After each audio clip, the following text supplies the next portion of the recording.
হেসুঙ্গা তো লগে লগে আইসে আর হেসুঙ্গা অনেক দেখা গেছে এলাকে আমার স্বামী স্টক কইরা মারা গেছে। নগদ তাগরে তৈরা কোনো জেলমেল না, তাগরে রাস্তা তালে একদম গুলি করে। আমার ঘটনা শুনছে, শোনার পরে আমার যে দাগ, দাগটা আঘাতটা সহ্য করতে পারে নাই, সহ্য করতে না পারে স্ট্রোক করছে। মরার উপর খাড়ার ঘা। বাড়ি থেকে বের হয়ে পাশের বাজারে গিয়ে নিখোঁজ হয় ছেলে পাবেল। পরে টেলিফোনে পরিবারের কাছে ফোন দিয়ে চাওয়া হয় মুক্তিপণ। মুক্তিপণ দিয়ে ছেলেকে ছাড়িয়ে এনে তার উপর চালানো নির্যাতনের চিহ্ন দেখে বাবা হার্ট অ্যাটাক করে মারা যান। 13 জুলাই এমন হৃদয় বিদারক ঘটনা ঘটে কুমিল্লার দাউদকান্দির গৌরীপুরে। আমরা ব্যবসায়ীরা আতঙ্কিত আছি, এখন কিভাবে এটা সরকারের মাধ্যমে আমরা একটা সুস্থ তন্ত্রের মাধ্যমে এটা একটা বিহিত চাই। সরকারের মাধ্যমে এটা আমাদের জন্য, ব্যবসায়ীদের জন্য আতঙ্কের সৃষ্টি না হয়, আমরা এটা সরকারের জোর দাবি জানাচ্ছি। প্রশাসনের কাছে চাই তা করে ধইরা নগদ রাস্তা তালে এটা করে গুলি করে আমার তাহলে এই দেশের মানুষ ভালো হইব, আর না হইতো না। নগদ তা করে ধইরা কোনো জেলমেল না, তা করে রাস্তা তালে একদম গুলি করে। এই জাতীয় ন্যাক্কারজনক ঘটনা থেকে ইতিমধ্যে গরিপুর বাজারে আরও অনেকগুলা ঘটনা ঘটেছে।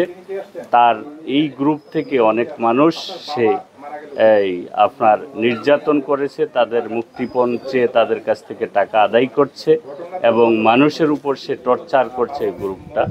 তো এই জন্য আমরা তাদের সুষ্ঠু তদন্ত করে তাদের বিচার কামনা করছি। স্থানীয় সূত্র জানায় পাবেল 13 জুলাই দুপুরের দিকে গরিপুর বাজারের ঈদগাহ মাঠে গেলে কে বা কারা তাকে অপহরণ করে। এরপর মুক্তিপণ হিসাবে পরিবারের নিকট 50,000 টাকা দাবি করা হয়। টাকা দিতে অস্বীকৃতি জানালে পাবেলের উপর অমানসিক নির্যাতন চালানো হয়। পরে বাধ্য হয়ে অপহরণকারীদের দাবিকৃত টাকা বিকাশে পরিশোধ করার পর রাত 8:30টায় মুক্তি পায় পাবেল। ছিল অনেক লোক ছিল, কিন্তু আমার টাইনাল হইতেছে একজন লোক জিজ্ঞাসা করছে, তো বলছে তাতে বাবার টাকা ভাই, বাবার টাকা দেন, এটা কই আমার টানাটানি করে লয়ে গেছে। এই অবস্থায় ছিল 3 জন, পরে গুলিতে আরো একজন ছিল। পরে উপরতলাতে উঠে দেখি না হইলে 20-25 দিন হবে, আমি টাকা আনতাম না। আচ্ছা আচ্ছা, টাকা আনার পরে তো দেখাইতেছে একটা জিনিস। পরে আমার চোখের বান্ধন খুলছে, খোলার পরে টাকা আন, মানে এমন কোনো অস্ত্র নাই, বাদ নাই। পরে আমি বলছি আমি বাড়িতে ফোন দিয়ে দিতাম না, এই জন্য আমার মারছে। কি ধরনের অস্ত্র আপনি দেখেছেন, যতটুকু চিনতে পেরেছেন অস্ত্রগুলো কি অস্ত্র ছিল ওখানে? চাইনিজ কুলা ছিল, ছুরি ছিল, হাত ছুরি ছিল, তারপরে আপনার SSR 5 ছিল। আমার বাবারে ফোন দিয়েছিলাম। আচ্ছা, আমার ঘরে 30,000 টাকা ছিল, আর আমার বাড়িতে হয়েছে 20,000 টাকা।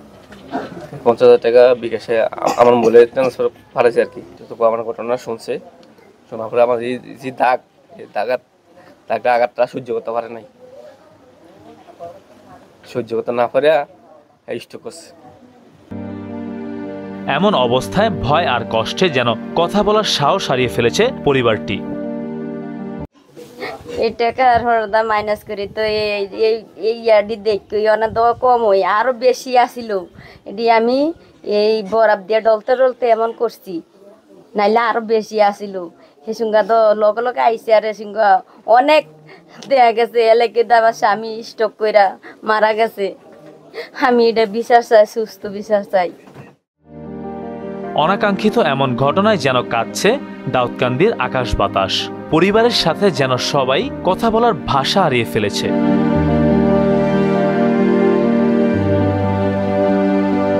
মেহেদী হাসান, মোহনা ডিজিটাল।